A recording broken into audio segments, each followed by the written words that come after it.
last 100 years, Radio Corporation America has known planets in the sky create voltage in wires. In about 1914, Marconi Wireless Company was taken over by the military general company Radio Corporation America, and much of the understandings that came from Nikola Tesla and his 17 patents, which were used in the Marconi wireless system, which consisted of both transverse waves of 186,000 miles a second and longitudinal waves of 291,000 miles a second. Most of them were removed by RCA post 1914, months before World War I.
Essentially stolen from him by the military government under the guise of the Radio Corporation America, and the free development of so-called electron technology was delved into a world of classification, secrecy and patent elitism which has dogged the 21st century.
Then they formed a sort of V and a Y shape, and eventually they created higher species in vegetable, plant and mineral and animal life.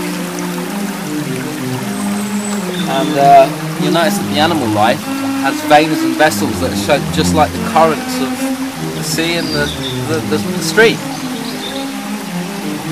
Oh yeah. Which I believe is proof that we were born out of that. Evolution. What is it if you consider that it only involves this planet when the universe created it? And if the universe created this planet, then the universe also created life. And Darwin is incomplete. And it's as simple as that.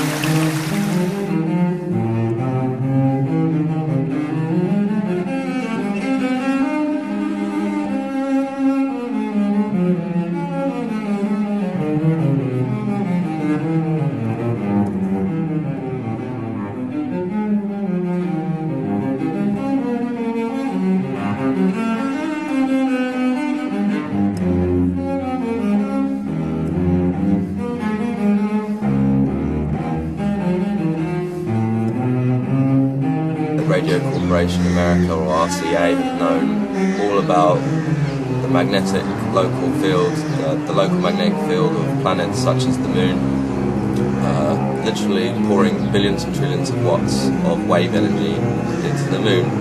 And basically, this is just the introduction. We're going to be going to the seaside, we're going to be going beside the ocean, we're going to see the waves adding up and cancelling out in superposition.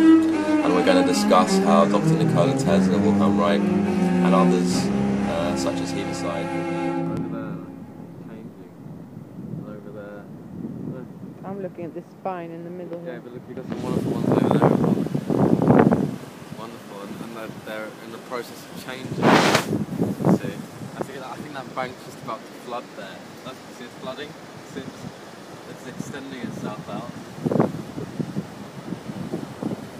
You see those undulations? Oh, yeah. Some of them sort of go backwards, and then the wind joins in and they all fly forwards again.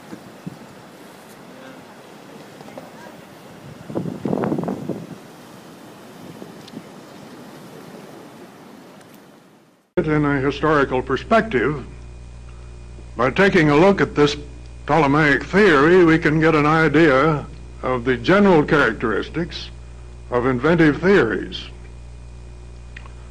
The first point that we need to note is that that theory was mathematically correct within the existing observational limits, the then existing limits.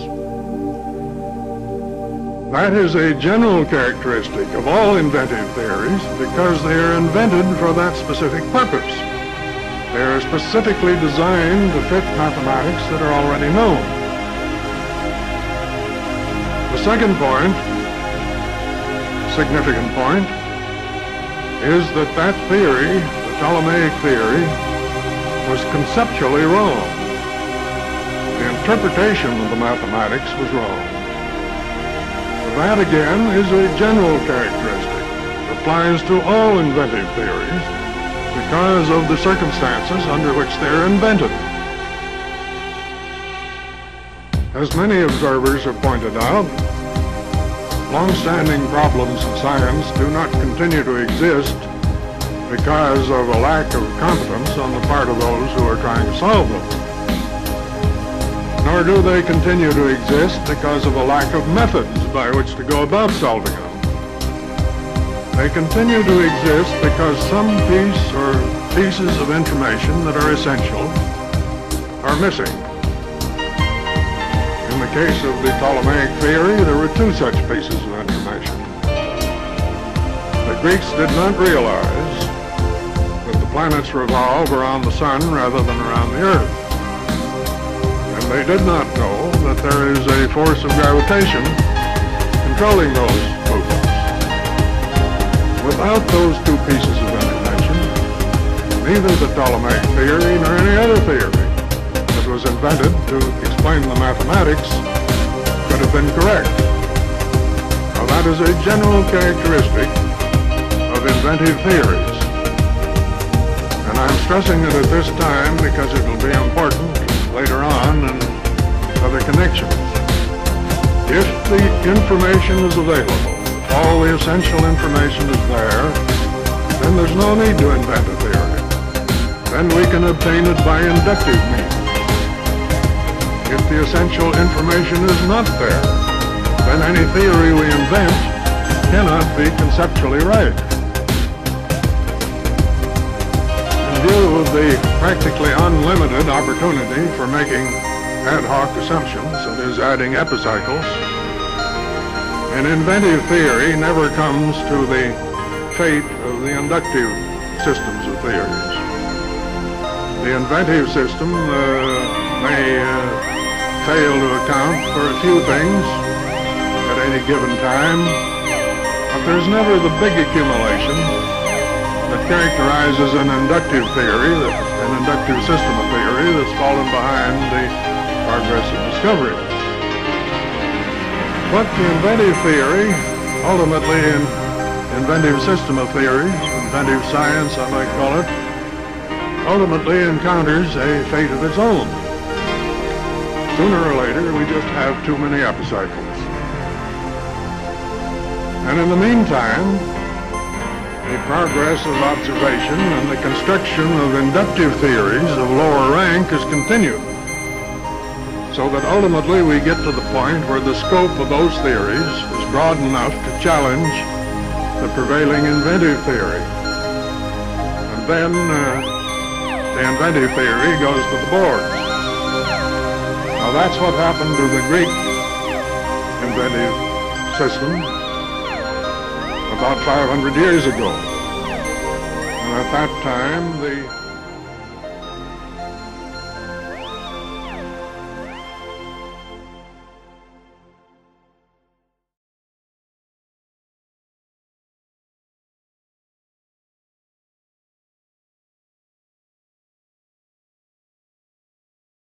planets create the voltage flux in wires, and all of the different planets, based on where their north and south pole is pointing, will induct a different positive voltage gain or negative voltage loss. This is because the north and south pole individual magnets from each planet are twirling around at very high speed, and they're about equal, which means at any given moment there'll be about more north pointing here, and at any other moment there'll be about more south pointing here. And because of that, the energy usage, the energy gains and losses go up and down. They alternate like everything else in nature. It's an alternating current, and we're here to show you that.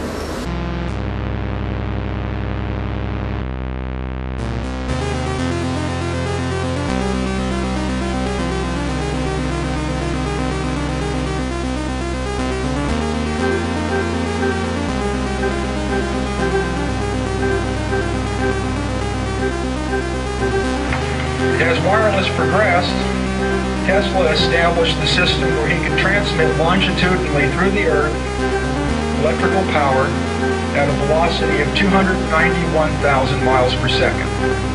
Also, he developed the beam tube, 291,000 miles per second, pi over 2 times the velocity of light.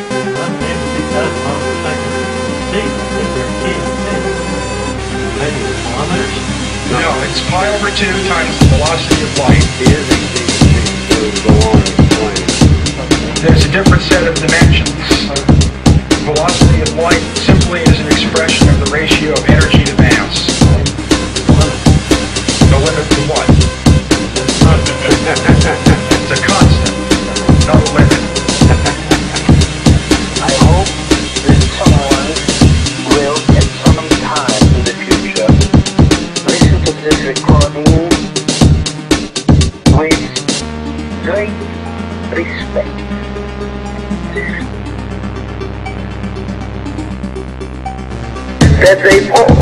any exception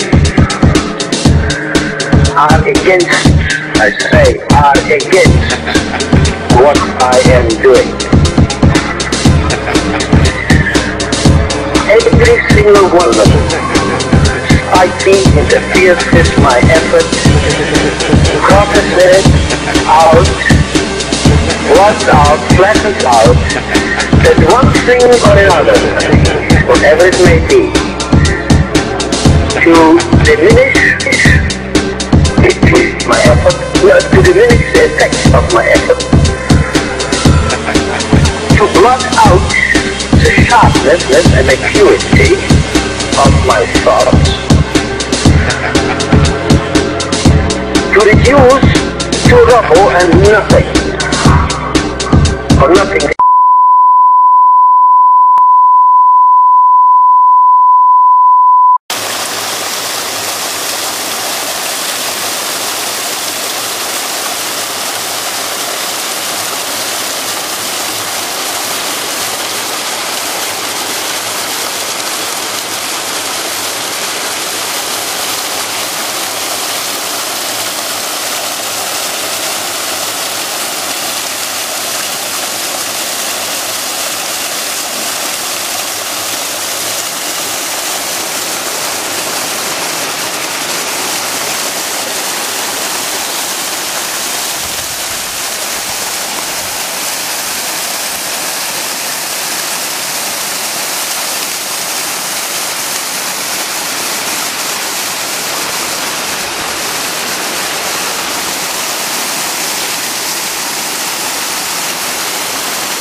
Once we have become aware of this state of affairs, the epistemological question, do the electrons really exist in these orbits within the atom, is to be answered with a decisive no, unless we prefer to say that the putting of the question itself has absolutely no meaning.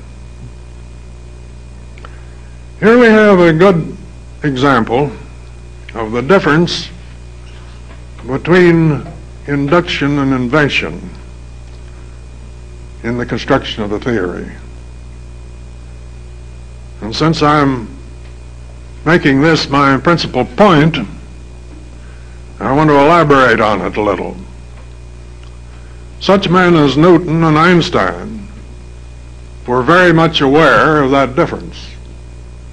Newton insisted time and time again that he did not resort to invention. Einstein, on the contrary, criticized Newton for trying to get his theories inductively. And I'm afraid that a great many people do not recognize the difference because they both start in the same way. They both start with a hypothesis.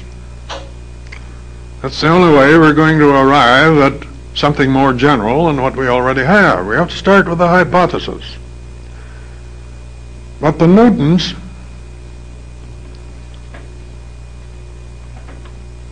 look upon that hypothesis as something to be tested.